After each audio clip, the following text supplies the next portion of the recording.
মোশাররফের জীবনে প্রায় সব কিছুই ছিল। একটা সরকারি চাকরি, বন্ধুবান্ধব, আত্মীয় স্বজন এবং পরিবার পরিজন নিয়ে একটা আরামদায়ক জীবনযাপন করত। কিন্তু সমস্যা হলো, সে যখনই রাতের বেলা ঘুমোতে যাবে, বালিশে মাথা রাখার পরে তার চোখে আর ঘুম নেই। কেমন জানি খালি খালি লাগে। তার মনে হয় আমার তো সব কিছু আছে, কিন্তু তারপরও কি নেই। সে নিজেকে বারবার জিজ্ঞেস করে, কেন আমার সব কিছু থাকা সত্ত্বেও মনে হয় কিছুই নাই। একদিন অফিস থেকে ফিরতে ফিরতে মোশাররফ চিন্তা করতে লাগলো, আচ্ছা, তার সহকর্মী সুমনের জীবনটা কেন এতটা আলাদা। সুমন ছিল চাকরি বাকরি ছাড়া যক্কি ঝামেলায় ভরা একটা জীবন, কিন্তু তার জীবনে ছিল শান্তি এবং প্রশান্তি। তাই মোশাররফ ভাবলো, সুমনের জীবনটা কেন এত আলাদা, কেন মোশাররফের জীবনে সবকিছু থেকেও এত অশান্তি লাগছে, সবকিছু থেকেও মনে হচ্ছে আমার কিছুই নাই।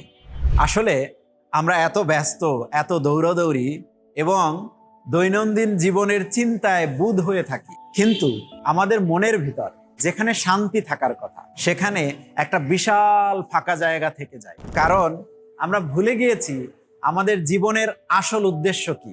অথচ সূরা আল মুমিনুনে আল্লাহ তাআলা বলেছেন, নিশ্চয়ই সফল হয়েছে মুমিনেরা যারা নামাজ কায়েম করেছে এবং তাদের অহংকার পরিহার করেছে।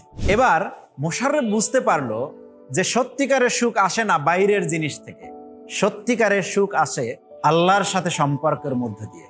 তাই সে নামাজ ঠিকঠাক মতো আদায় করতে শুরু করলো, কুরআন পড়তে শুরু করলো এবং সে পেল এক সত্যিকারের সুখের সন্ধান। আজ আপনি কোথায়?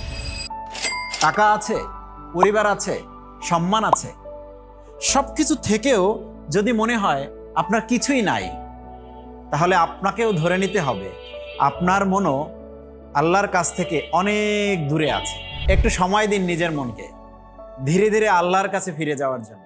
নামাজে মন বসান, কুরআনের আলোয় নিজেকে সাজান, আর দেখবেন জীবনের সেই ফাঁকা জায়গাগুলো ধীরে ধীরে পূর্ণ হয়ে যাচ্ছে।